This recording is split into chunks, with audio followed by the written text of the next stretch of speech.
ہندوستان میں تجھے تحفے میں ملا ہوں، میں لال قلعہ لال قلعہ لال قلعہ ہوں۔ استقبال ہے ناظرین آپ سبھی کا آیار مشاعرہ میڈیا میں آپ کے ساتھ محمد ارشاد۔ آئیے دوستو سنتے ہیں عمران پرتاپ گڑھی کی ایک نظم۔ اس سے پہلے بتا دوں، کامیابی چاہتے ہو تو موقع دینے والے کو کبھی دھوکہ اور دھوکہ دینے والے کو کبھی موقع نہ دینا۔ آئیے سنتے ہیں عمران پرتاپ گڑھی کی نظم۔ تو آپ سے گزارش ہے ویڈیو کو لائک کیجیے اور چینل کو ضرور سبسکرائب کیجیے۔ میں لال قلعہ ہوں، میں لال قلعہ ہوں۔ اگلی لائن پہ آپ کے دل میں اگر میری بات ٹھک سے لگے تو اپنی محبتوں کو تالیوں میں بدل کے مجھے بتائیے گا، مجھے اس نظم کے لیے ماحول دیجیے گا کہ میں لال قلعہ ہوں، میں لال قلعہ ہوں۔ ہندوستان میں تجھے تحفے میں ملا ہوں، میں لال قلعہ لال قلعہ لال قلعہ ہوں، میں لال قلعہ ہوں۔ ادھر جو لوگ بیٹھے میں ان کو بھی دیکھ رہا ہوں، ادھر جو مائیں بہنیں بیٹھی ہیں مجھے ان کی بھی دعائیں چاہیے، ادھر جو پیچھے میری مائیں بہنیں کھڑی ہیں مجھے ان کی بھی دعا چاہیے، اور ادھر جو پیچھے لوگ کھڑے ہیں جن کو لگ رہا ہے کہ ان کی تالیوں کا شور مجھ تک نہیں پہنچے گا، آپ محبت دے کے بتائیے، میں آپ کی دھڑکنیں سن کے بتاؤں گا۔ میرا نام عمران پرتاپ گڑھی ہے، میں آپ کا اپنا ہوں، میں پڑھتا ہوں سنیے گا کہ میں لال قلعہ ہوں، میں لال قلعہ ہوں۔ ہندوستان میں تجھے تحفے میں ملا ہوں، میں لال قلعہ لال قلعہ لال قلعہ ہوں، میں لال قلعہ ہوں۔ پہلا بلند پڑھتا ہوں کہ میرے بنانے والے سے نفرت بھی ہے ان کو، اور میری دیواروں سے محبت بھی ہے ان کو۔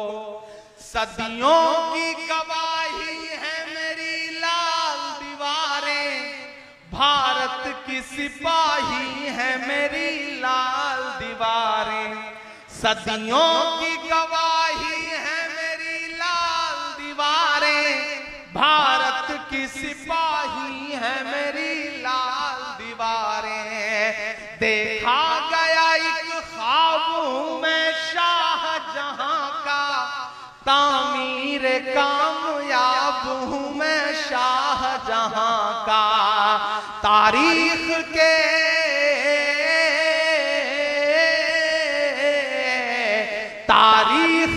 پنوں کا میں شکوہ ہوں گلا ہوں، میں لال قلعہ لال قلعہ لال قلعہ ہوں، میں لال قلعہ ہوں، میں لال قلعہ ہوں۔ اس بار بھی 15 اگست کو بھاشن سنا آپ نے ان کا، میں کچھ نام پیروتا ہوں، اور اگر لگے کہ بڑے سچے مصرے ہیں تو مجھے دعا دینا کہ نہرو کے خیالوں کا نگہبان رہا ہوں، میں لال بہادر کا بھی ارمان رہا ہوں۔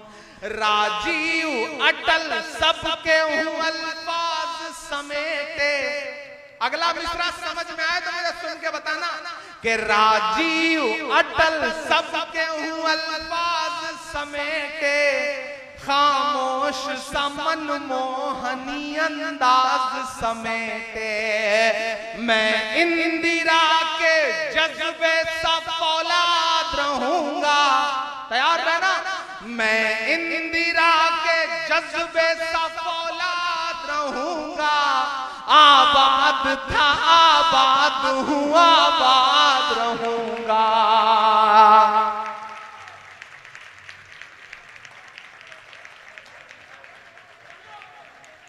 میں اندرا کے جذبے سا فولاد رہوں گا، آباد تھا آباد ہوں آباد رہوں گا۔ میں ہند کے ہر شخص کی چاہت کا صلہ ہوں، میں لال قلعہ لال قلعہ لال आइए दोस्तों, नज़म सुनने के बाद निदा मिंबर और मेहराब किताब से सुनते हैं जालिम हुक्मरानों की तदबीर। इस शान नुज़ूल से इतनी बात तो साबित हो गई कि नज़र बिन हारिस ने ये सारा नाटक इसलिए रचाया था कि आवाम के जहनों को रक्स व सुरूर और तरब व मुस्ता के ज़रिए ऐसा माऊफ कर दिया जाने की वो हक व सदाकत की बात को सुनने और समझने और उसमें गौर व फिक्र करने के काबिल ही न रहें। और मैं ये अर्ज़ करूं कि ये सिर्फ़ नज़र बिन हारिस की जहनी एज और फ़िक्री ईजाद नहीं है, बल्कि हर ज़ाहिर और फासिक व फाजिर हुक्मरान अपने इक़्तिदार को तूल देने के लिए यही तदाबीर इख्तियार करता है कि सीधे साधे आवाम को खेल कूद और रक्स व सुरूद में ऐसा मस्त कर दिया जाए कि वो अपने हुकूक से गाफिल हो जाएं और वो अपने ज़ालिम हुक्मरानों की बेहुदगियों और बदमाशियों पर एतराज़ करना छोड़ दें। रूम व यूनान की कदीम तारीख उठाकर देख लें, वहाँ के डिक्टेटरों ने भी आवाम को उनके हुकूक से महरूम रखने के लिए यही रूश इख्तियार की थी और बिलाखिर उन्हीं फजूलियात और लुग़वियात में इन्हिमाक की वजह से वहाँ तबाही नाजिल हुई थी। बीमारी का आखिरी दर्जा। हमारे यहाँ आजकल बाज़ अप टू डेट और जिद्दत पसंद तबके मौसीकी और रक्स व सुरूद को गुनाह ही नहीं समझते, बल्कि इसे फ़न लतीफ़, आर्ट और सकाफ़त और रूह की ग़िज़ा और न मालूम क्या क्या कहते हैं। मेरे दोस्तों, किसी भी बीमारी का ख़तरनाक और आखिरी दर्जा ये होता है कि कोई बीमार शख्स बीमारी को बीमारी ही ना समझे। इसी तरह गुनाह का आखिरी और मुहलिक दर्जा यह है कि इंसान गुनाह तो करे लेकिन गुनाह को गुनाह ही ना समझे, बल्कि उल्टा उस पर फ़ख्र करे। ऐसे शख्स को अक्सर तौबा की तौफीक ही नसीब नहीं होती। जाहिर है तौबा तो उसी वक्त करेगा जबकि अपने आप को गुनहगार समझता हो, और जब वो अपने आप को गुनहगार ही नहीं समझता तो तौबा कैसे करेगा। और इन्हीं मादर पदर आज़ाद तबकों को देखकर बाज़ जाहिल लोग ये समझते हैं कि जब इतने लोग गाना सुनते हैं और उसे जायज़ भी समझते हैं तो जायज़ ही होगा। गोया म्यूज़िक के जायज़ होने की उनके ख़याल में बड़ी ज़बरदस्त दलील यह है कि जब इतने लोग जायज़ कहते हैं तो जायज़ ही होगा। चौधरी की हिकायत। ये तो ऐसा हो गया जैसे किसी नाइन ने एक औरत को देखा कि वह नत उतार कर धो रही है। उस वक्त नत उतारना बेवा होने की अलामत समझा जाता था। नाइन ने नत उतरी हुई देखी तो चीखती चिल्लाती अपने शोहर के पास गई और कहा, बैठे क्यों हो, जल्दी जाओ, चौधरी साहब को खबर करो, उनकी बीवी बेवा हो गई है। नाई फौरन उस औरत के शोहर के पास पहुंच गया और कहा, हुजूर आप कैसे बेफिक्र बैठे हैं, आपकी बीवी तो बेवा हो गई है। चौधरी साहब ने रोना शुरू कर दिया। रोने की आवाज़ सुनकर दोस्त जमा हो गए। सबब पूछा तो ये हिमाकत मालूम हुई। दोस्तों ने समझा कि मियाँ साहब तुम जिंदा हो तो तुम्हारी बीवी रांड कैसे हो गई। इस पर आप फरमाते हैं कि ये तो मैं भी जानता हूँ, मगर इसका क्या करूँ कि घर से ये मोतबर खबर लाया है, ये कैसे झूठ बोल सकता है।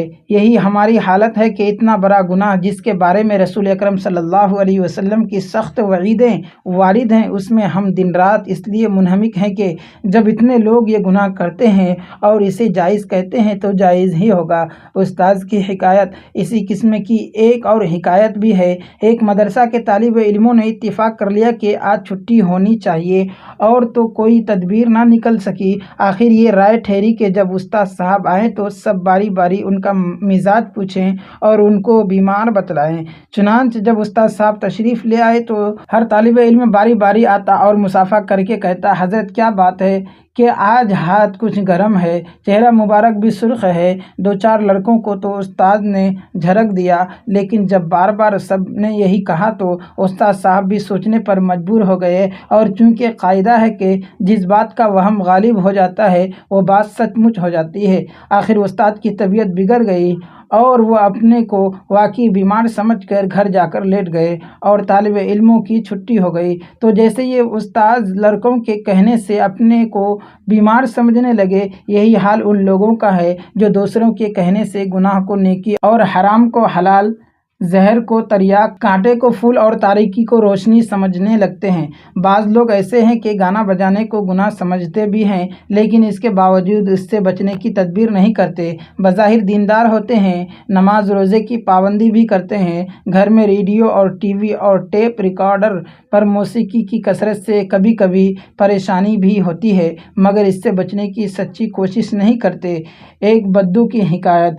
हज़रत हकीमुल उम्मत मौलाना थानवी रहमतुल्लाह अलैह ने लिखा है कि उन लोगों की बिल्कुल ऐसी हालत है कि किसी शख्स ने एक बुद्धू को देखा कि वो बैठा रो रहा है और सामने एक कुत्ता परा सिसक रहा है। बुद्धू से रोने का सबब पूछा तो कहा, ये कुत्ता मेरा रफीक था, आज ये मर रहा है, इसके गम में रो रहा हूँ। उस शख्स ने कुत्ते के मरने का सबब पूछा तो बुद्धू ने कहा, सिर्फ भूख से मर रहा है। ये सुनकर उस शख्स को बहुत सदमा हुआ। नज़र उठाकर इधर उधर देखा तो एक बूढ़ी पर नज़र पड़ी। बुद्धू से पूछा कि उस बूढ़ी में क्या चीज़ है। बुद्धू ने जवाब दिया कि उसमें सूखी रोटी है। उस शख्स ने कहा, जालिम, तेरे पास रोटी मौजूद है और कुत्ता भूखों से मर रहा है और उसके मरने का तुझे गम भी है, तो उसमें से रोटी निकाल कर उसको क्यों नहीं खिला देता। तो बुद्धू कहता है कि साहब, मुझे इतनी मोहब्बत नहीं कि उसको रोटी भी दे दूं, क्योंकि उसके दाम लगते हैं। हाँ, इतनी मोहब्बत है कि इसके गम में रो रहा हूँ, क्योंकि आंसू में तो दाम नहीं खर्च नहीं होते। हमारी भी वही मिसाल है कि हमको गुनाहों में फंसे रहने का रंज भी है, उनके ख़त्म करने की कोई तदबीर और कोशिश नहीं। दोस्तों, वीडियो के आखिर में आपसे गुजारिश है, अगर वीडियो पसंद आई हो तो वीडियो को लाइक कीजिए और चैनल में पहली बार विजिट किए हैं तो सब्सक्राइब करके बेल आइकन को प्रेस कर दें।